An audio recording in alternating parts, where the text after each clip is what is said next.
Hello, everyone. Welcome to Epic Events Podcast. This is Mohammed Younas, founder and CEO of vFairs, and today with me, I have Mike Frost, founder of ExpoCast. ExpoCast is a globally recognized as a leader in recruitment excellence for the exhibition and events industry. Mike, thank you for joining today. Thank you so much for having me. Really appreciate it. Mike, tell us a bit more about ExpoCast. When did you found this company? What was just the motive behind coming up with this brand? Yes, so we launched ExpoCast in March of 2020. So we had 7 days of vacancies, which were falling like flies until the UK went into lockdown. So it was an interesting time to try to launch a business both in events and recruitment. In a bizarre way, it was slightly fortuitous that during that time, the events industry became very collaborative. So all of the hierarchy fell away, and we were able to join in with the industry conversations and I suppose create awareness of ourselves and the new business so that when recruitment did come back around, everybody I think was at least aware of who we were and we had a lot of inbound business, which was fantastic. In terms of the reasons why we launched, we'd both, so my former business partner, Natasha, we'd both previously worked within events recruitment, had stepped away from that last employer, and we'd met up at Christmas. And I made some joke about hiring her one day, and she told me there's no way she'd ever work for me, but she might be interested in partnering up.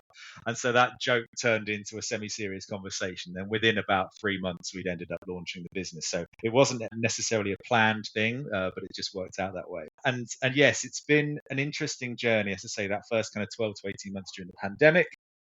And then since then, really trying to support and react to the way the industry has been changing since then. And it's still changing constantly, just through various different things, whether it's the larger macro events happening around the world or the additional M&A that we're seeing. It's never the same. Even though it's the oldest, I suppose, format of people interacting in person, Yeah, it's never.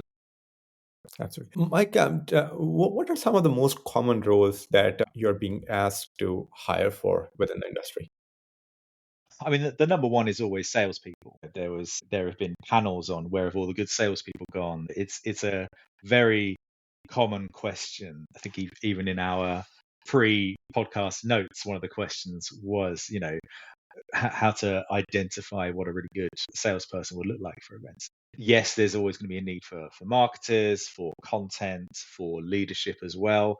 But I think if there was one particular role, it would be that individual sales contributor, particularly the hunter profile who can go out there and identify and win that new business. I think there's probably I think we're probably quite plentiful in terms of account managers, but it's that new business, that person who's willing to pick up the phone or just jump into an event not knowing anybody and just put themselves out there. That's a profile that I think most businesses can struggle to identify and bring in. I had a guest in the podcast again from recruitment, just company within the events industry. I asked her exactly the same question, and her answer was exactly the same. I would have expected, because, being in events, the sales is the heart of the business. That's how you kind of have any company survive. Just my natural next follow up question is, what's the mix of these companies looking for new, fresh grad, someone with, I don't know, Mm. 0 to 2 years of experience versus someone looking for like a sales expert who has been doing it for at least a good 5+ years? What's typically the ask from the employer? What do they prefer the most? I'm afraid it's not a one size fits all answer, actually. It will really depend on probably the scale of the business and the organizational structure, and really their strategy towards recruitment, whether it's sales or anything else for that matter, because those grad schemes can often be good intakes for marketing and other disciplines as well. So larger businesses, I would say, are more inclined to go down that graduate intake scheme because it can end up saving them a large amount of their budget as opposed to recruiting at the more senior end. So the idea is that you bring people in at grad level and you promote them through the business, and it's a constant layering of succession planning as you move up. And obviously there will always be instances where someone's going to need to get recruited in at a mid to senior level from outside the business. But I think the ideal scenario is that companies are able to yeah, self-fulfill their own needs at whatever level they have an opening. Obviously, for a smaller business, that's not necessarily possible to be able to constantly be bringing in the right number of people at the bottom end. So that's where you would, I suppose, have that preference and necessity to recruit at a more senior level. Perfect. And just high level, when it comes to fresh grads, just to get what kind of typically, like I would say, what's the typical OTE being offered nowadays within the market? Again, I know it will vary, but just for, again, someone who wants to get into the industry, who wants to get into the role, like, what can they expect? Gosh, I mean, geographically, where are we focusing on for this question? It's there's so much. I was talking to somebody earlier actually, and a candidate who's going to be coming on the market in the next couple of weeks, and they said they know what their basic salary expectations needed to be, but different event businesses all pay entirely different types of commission or bonus structures, so it's very challenging. I suppose you're in Canada, so should we say North America, right? So forgive me for doing US dollars instead of Canadian. No, no, I know. US is fine. Even pounds are fine. So either one of them is fine. Yeah. Okay, fine. Well, hey, I'm in the UK, so I'll be selfish and go to the UK. So look, for the event tech market, I think if you are a grad, um, in theory, if we're talking sales function, you're probably stepping into a BDR, SDR type role as your first job. Look, again, I think there's quite a lot of variance, because typically a grad who is looking at tech sales, they're not just looking at event tech sales. So it's not just other event technology businesses that you're competing against. Yeah, there was what was the example of the Salesforce VP of events role for half a million US Yeah, dollars or yeah, something? yeah, yeah, You yeah. know, and obviously that's not a grad level role, but I think that Exactly. same difference in scale applies at the grad level. So I don't know if you can tell, I'm really reluctant to put a number on this. No, no. I think my point is that what would be a competitive, for example, like we are actively looking to hire salespeople and account managers both in the UK market. Mm, Again, we have presence over there, but most of the people that we hired, like naturally, like they have been with the company for like last 5-7 years. mm, And, things change a lot in the last 5-7 years. I don't live in the UK market, so it's very hard for me to yeah. put a number. Okay. But I think with any of these things, the idea is that if you will have this kind of an OTE, you Mm, will be good. It will be easier to attract talent for a company yes. like this. So it's not that if that salary would be good for a good 80% of the candidates, then that what you're offering a pretty good salary. But Yeah. Okay. So fine. So look, if you're talking fresh out of university, then I would say you've got a lot more flexibility. You could be in the thousands for the basic mm, salary. I think within tech, if you've got a candidate who's looking for that market, they probably will know enough that they would expect a 50-50 split. So they'd want the same on top in terms of the commission. Maybe not so much in that SDR function, but they'd like to see that it's getting there. And I think that vision of where it's going to is just as important as the salary itself.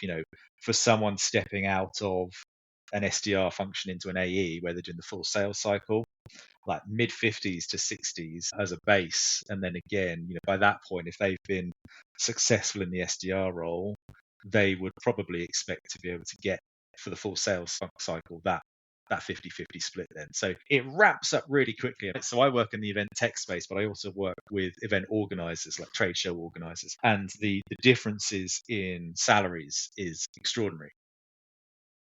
and, and again, because I have only worked at the event tech space and not Mm. on the event organizer one. When you say they're different, just like which one is paying more? Well, you guys, the tech. Absolutely, that's what I would Yes. expect.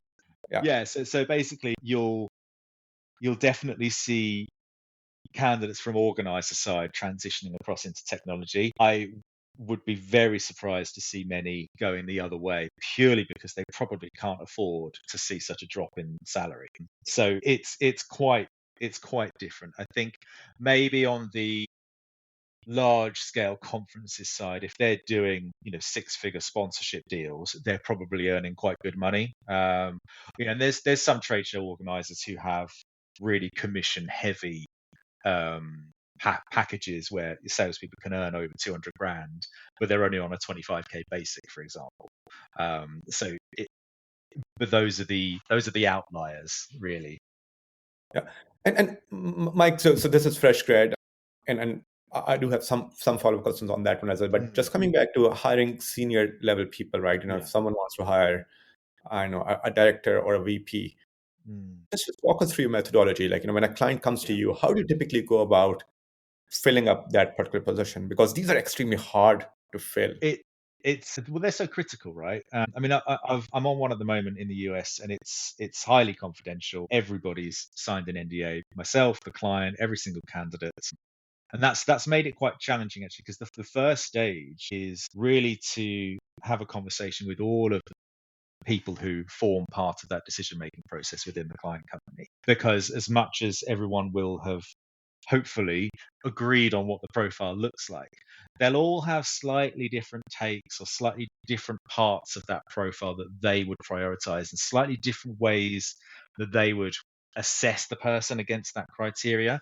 So it's really critical to understand all of those different perceptions in order to be able to make sure we're identifying, briefing, and assessing candidates in a way that's going to be comprehensive for the client at the various different stages of decision making. So once we've, I suppose, had all of those conversations, it would then be a case of really mapping out the entire market. So if a role isn't confidential, then obviously you can go to advertising and writing a very compelling job advert, not copy and pasting a job description, but writing a really compelling advert that talks to the applicants about what's in it for them as the kind of the first part, as opposed to what are they going to be doing. It's not like a wish list. We want to really sell it to them. That can be great, but obviously that's only ever going to attract the active candidates. So part of mapping out the market is to identify everybody who is capable of doing that job, and then from that point, it's a case of doing everything you possibly need to have a conversation with everybody on that list, right? And many of them are going to say, sounds good, but I'm not interested, or oh, actually, no, that doesn't quite tick the boxes for me. And the idea is that you end up with a list of people who are both suitable and interested, and you're confident that that is a comprehensive list of everybody who fits the bill. And then it depends on the sense of urgency. If a client's if they want somebody to start yesterday, then we would introduce people as we go. Whereas if it's a bit more of a strategic hire, we can do all of the searching, all of the assessing and the comparisons, and then we can introduce a really confident shortlist and then manage people through that process. Mike, within our companies, each one of our like each one of the companies within the tech world, AI has been playing some role. I'm not saying a big role. I think a lot of people would say big role, but I think we're all trying to make it big. But we're all trying to figure it out what actually Yeah. really makes us productive and what is just, Mm. like it's good to have, but are you Yeah. using it consistently or not? What's just shiny? In recruitment, is AI making you productive in any way? So, so I mean, I have a CRM system which is very specifically for recruitment. It's built for a recruitment business to use, and it's a great company actually. They are very responsive to customer needs, and adding in new functionality and different areas of the platform. And they've started to add in a few bits of AI here and there. What I've found it to be useful for has been more analysis, for example. So I can feed it a job description or a job advert, and I can say to it, can you summarize which part of this candidate's experience are really relevant to this job? And then that helps me make a really compelling introduction to a client for that candidate. Whereas before I would have scoured through all of my call notes and emails and the CV and put that together myself. It's able to do that kind of compiling work quite quickly, which is brilliant. It's not there yet really in terms of matching candidates to a job. So I'm still doing the identifying and the communicating. I wouldn't want to put a candidate through an AI interview, for example. It's especially for the events industry. Our whole thing is bringing people together, and where I'm going to put you in front of an AI, it just doesn't make any sense. So there are ways in which it can help speed up parts of the process and make me more productive. But I'm very conscious that I don't really want it to touch the candidate's experience at all. Makes And then obviously it'll be the other way in which it comes into play is that some candidates are using it to support their applications. I haven't fortunately come across an entirely fake person making it through to a screening stage with me yet. I'm sure my time will come, but I think that's one of the benefits of being so niche. And I hear this in my recruitment circles as well, is that your generalist recruiters will be the ones who maybe suffer a bit more with the development of AI. But if you're niche, you can you'd be able to see through it if it's not truthful, what you're seeing. It's simultaneously a huge industry, but also a tiny industry. And I think I'd probably, if someone had a fake CV with fake jobs, I'd probably say, well, no, you didn't do that, because I know the person that did do that job at that time for that company. So it can't possibly be you. So there's that. And then obviously, I think the other big part of AI is actually understanding how clients are incorporating it into their business, because it's a big concern for employees and candidates alike these days. Is their job going to be at risk because of companies wanting to, it's a natural thing. Companies want to cut costs as much as possible. And AI will be an amazing tool for that. I was having a conversation similar to this earlier with the Association of Event Organisers, who I'm partnered with. And I'd much rather see companies enable their employees to increase their productivity using AI as opposed to reduce headcount due to AI. In theory, hopefully, by adjusting the responsibilities of people, you could just increase revenue per employee. exactly. Rather than maintain your current level of growth and just drop the headcount, we can just do that with the growth and maintain the same headcount. I love that mindset. Of course, everyone has a right to do what they want to do, but that's exactly what I keep on telling people within our company. The goal is for any company to be more productive, and that does not have to come at the expense of people or the direction of the cost. We can have more revenue. And the technology is moving so quickly that I suppose, a concern I have, it won't rear its head yet. It'll be, I imagine, in a few years' time, is that when companies feel AI has got to a stage where it can contribute more so to the content side of things, whether that's marketing or putting together a conference program, you will obviously for a period have an experienced person who is double checking AI's homework, right? And making sure it's not made any mistakes and making sure it's not hallucinated anything.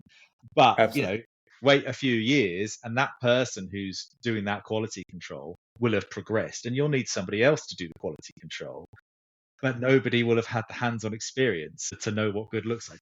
So, I mean, hey, maybe by that time, AI will actually be better than us at content creation. Yeah. Who knows? Mike, I'll just tell you exactly, because we are a tech company. It's 270 plus employees. We are big on AI. We're spending a lot of money on AI. We're doing lots of projects on AI. I'll just tell you first-hand experience of someone who is on top of it. See, when you have an extremely hardworking employee, but what happen is,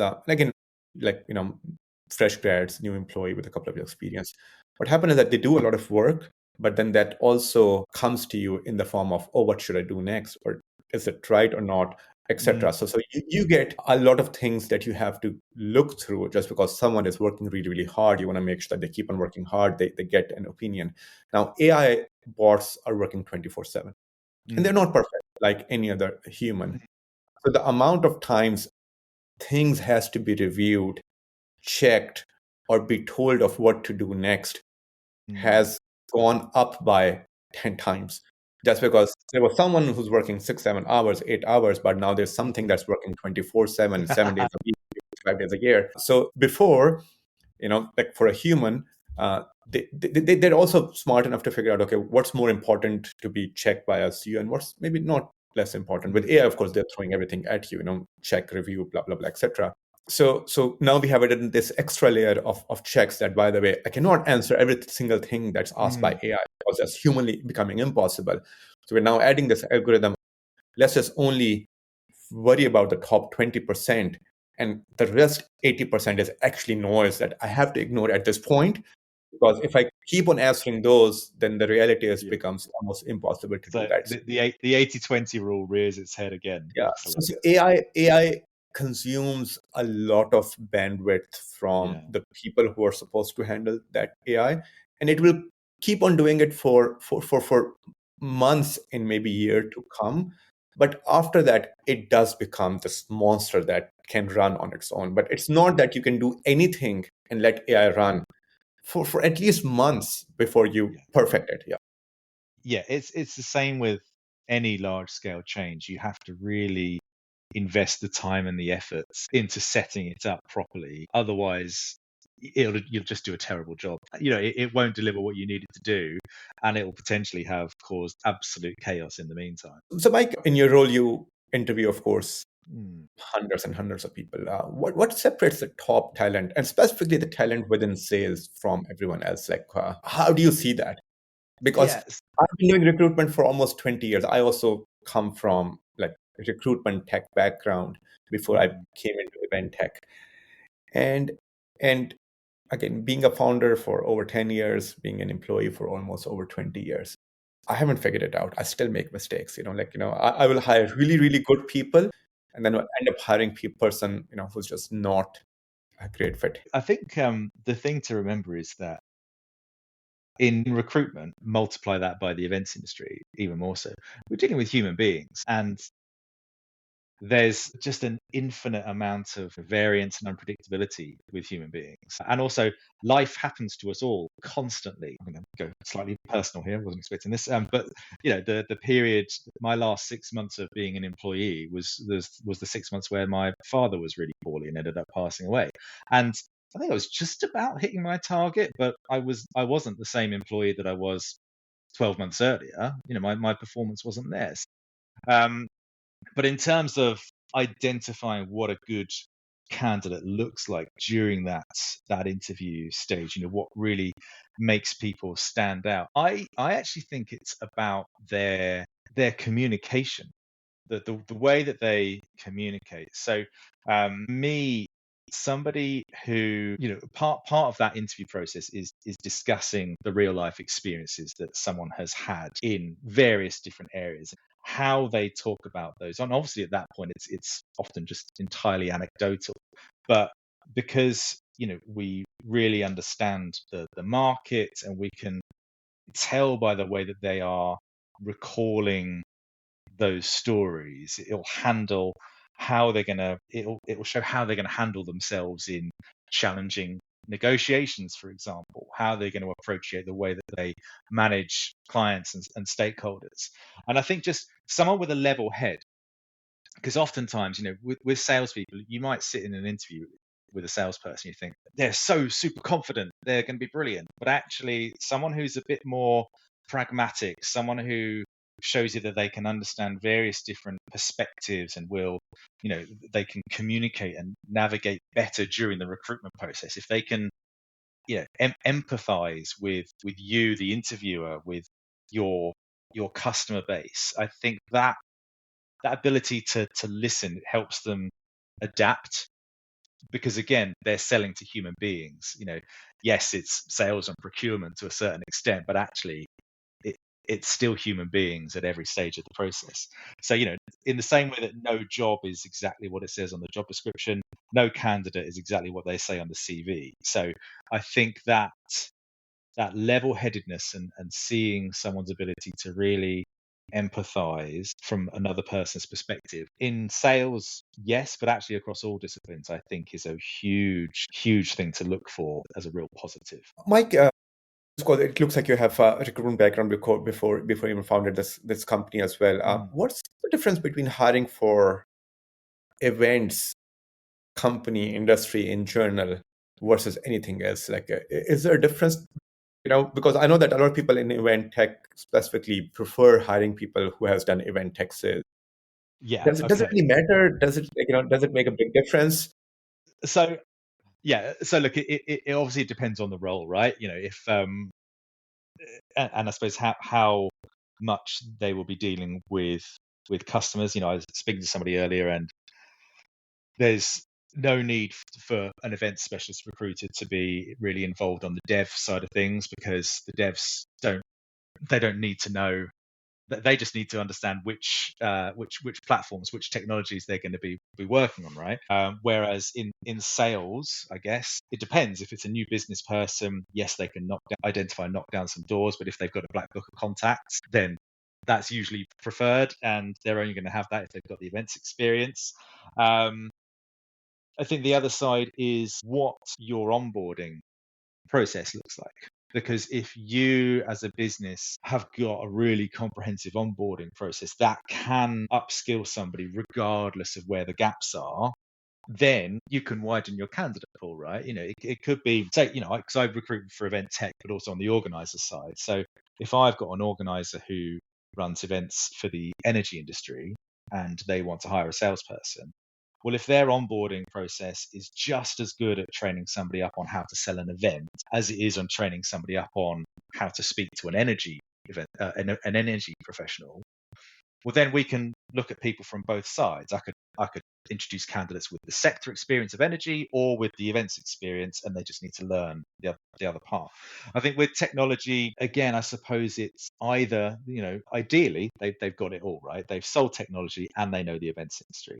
But I have seen successful people move from, say, the organizing side into tech, so they would have been client side, right? And now they understand what a client wants, so that they know how to then sell that. But then, you see people from other tech areas, other SaaS companies moving into the event space.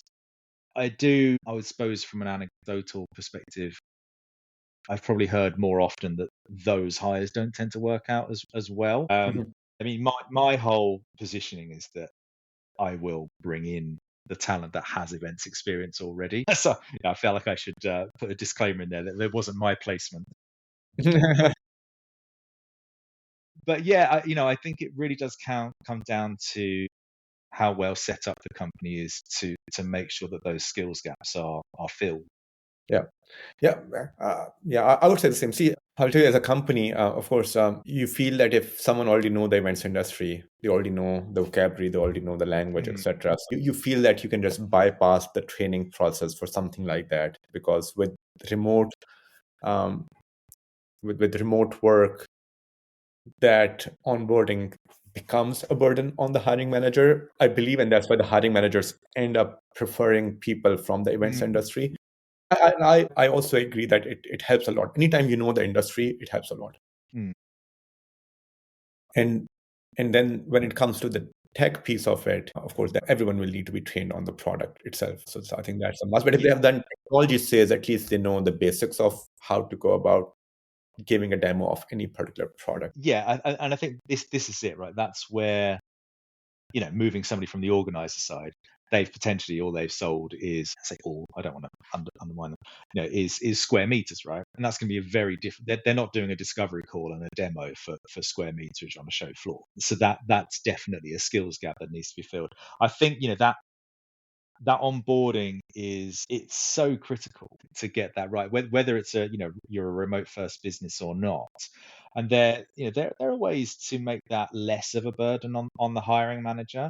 It's an impossible thing to really calculate, because if you're struggling to find talent that has got the events experience, well, then you might be adding another month or two onto the recruitment process trying to find somebody, by which point you could have hired the non-events person who had SaaS experience and had them trained up already. So it's really challenging, and sometimes it's hindsight, right? That shows maybe you should have made a different decision. Absolutely. What are some of your suggestions to the candidates of how they can stand out, especially those fresh graduates? Because nowadays the challenge I see is that whether you're posting a job on LinkedIn or on your own website, etc., it's very hard to stand out. Are there ways to stand out just to get your application noticed? Yes. Well, look, so let's obviously keep this specific to the events industry. So the events industry exists because people need to talk to each other and network. So for somebody who wants to enter this industry, I would suggest networking is the key way that you can stand out. And I actually recorded a lecture around this for, there's a company called Event Crowd in Bournemouth here in the UK, and they run a diploma course actually, and I did a guest lecture. I'll see if I can dig out the video link and share it with you. But you know, the networking angle, there are so many different ways in which you can approach that. Whether it is going, doing some research, who are the types of companies that I would really like to work for, approaching the leaders within that business, trying to build some kind of rapport with them, just being really honest about, hey, I'm a grad. I'm looking for this kind of job in your kind of company. Can we just have a conversation sometime? Maybe you can help me with some advice on what your recruitment process looks like. What are the most favourable ways for applicants to get in touch with you? Whether it is getting involved in things like Event Tech Live, making sure that you're coming to that show in November, for example, and going around all the stands, introducing yourself. I think that real proactive approach to trying to secure, and it's a lot of effort, and it can involve really stepping outside of your comfort zone. Not I'd actually class myself as an introvert, and it's just been through brute force that I've ended up feeling fairly natural, in terms of walking up to people and striking up a conversation. But every now and then the introversion hits me and I'm like, "Oh, I don't want to do it." It just takes me a while to gear myself up. But there are associations for the events industry who would love for proactive people to really want to join, because it's a classic thing, isn't it, that most people fall into the events industry by accident, and there's this it would be such a beneficial change if the events industry was one that people really were proactively deciding to come into. So if you are someone who knows this is what you want to do, then being proactive, networking, speaking to as many people as possible, asking for advice. Actually, people are pretty happy to give advice. People are like, they love it if they see someone who's chosen this as their industry. They're going to be like, "Oh, brilliant! Yeah, of course, I'd love to help." Absolutely. Where do you live? Do you think you're sales, marketing? What do you want to do? Can I introduce you to a few people? There's various like mentorship schemes out there. So I think as soon as you start talking to people, you will almost just open up more and more avenues to follow.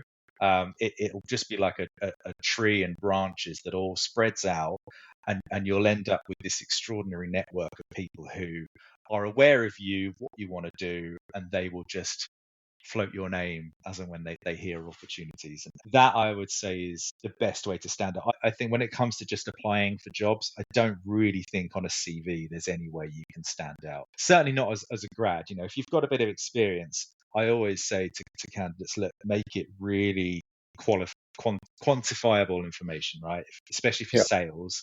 I want to Yeah. see the numbers, what the target was, what you actually achieved against it, anything else that you can show that, you know, um, oh gosh, what's the word that helped, growth of the business, really tangible stuff. But if you're a grad, then you're not going to have that, right? Obviously, if there's volunteer experience you've picked up, yeah, brilliant. But I think other than that, it just has to be the networking side.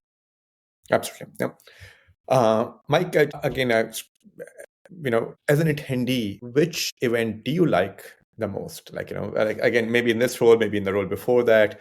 Yeah, And again, it can be any event. It doesn't have to be within the event tech or events industry. Just any yeah, no, particular event that you that's a love. good question. It's a really good question. Goodness, I might upset people if I don't say their one. Uh, so so I've, as well as I've got a partnership with Event Tech Live. So obviously I'm a huge fan of that event. The other main strategic partnership I've got is with the Association of Event Organisers here in the UK, and I really enjoy their People's Awards. They launched it 3 or 4 years ago. I think it's their fourth edition coming up in January or February next year.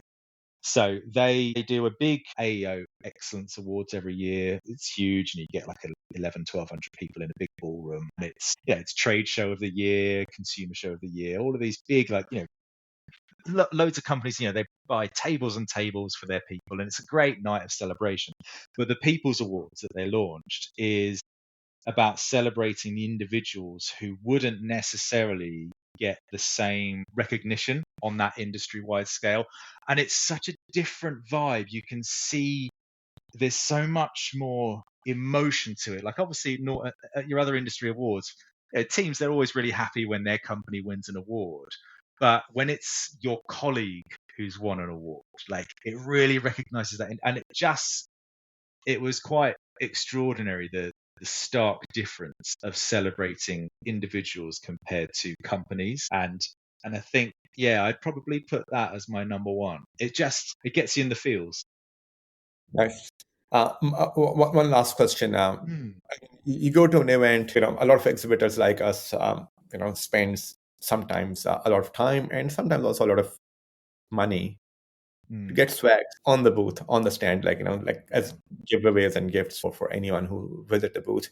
Just like, what's your take on swags? And do you pick up a swag in any of the Yeah, I don't know. I think swag, sometimes it almost depends on the attendee. I think, some attendees, they will pick up the swag, and it'll help kind of spark a memory of, what that company does. They might remember the demo a bit more, and it will be that catalyst to, them becoming a really viable product. Other attendees, they might just show up with their tote bag and want to fill it with stuff, right? And it is different. And then others actually aren't as interested in the swag. I think I do see more and more people wanting to look at more sustainable options for swag. I don't think anybody really has a need for a squeezy stress ball or another water bottle, for example. So finding something a bit different that is going to be either genuinely useful. I think someone was doing. I think I saw somebody post about this the other day. What was your most long used or most useful bit of swag you picked up? And someone had got a phone bank, like a battery charger with with a brand name on it. So I think really thinking into the longevity, usefulness, and sustainability of swag, I think, is a worthwhile train of thought to follow. But I just think it varies on the attendee. I really do. there's no Hopefully, magic formula to that. I also no. figured it And, out. Yeah. and hopefully, the salesperson and the product actually do the business, and you could, if those two are strong enough, then you don't need any swag, right? People will just go, well, that was the most amazing thing I've seen at the show. I'm gonna reach out to them again when I get to the office next week, swag or not. I agree. Mike, if someone wants to get in touch with you, want to learn a bit more about your company, what's the best way for them to connect? So LinkedIn, hopefully I'm fairly easy to find if you type in Mike Frost ExpoCast. The website is expocast.co.uk. My email is mike@expocast.co.uk, and that hopefully would be enough, for people to come and find me. Thank you so much, Mike, for being on the podcast today. Learned a lot of things. Thank you, everyone, for joining in. We'll see you in the next episode of Epic Events Podcast. Thank you so much for having me.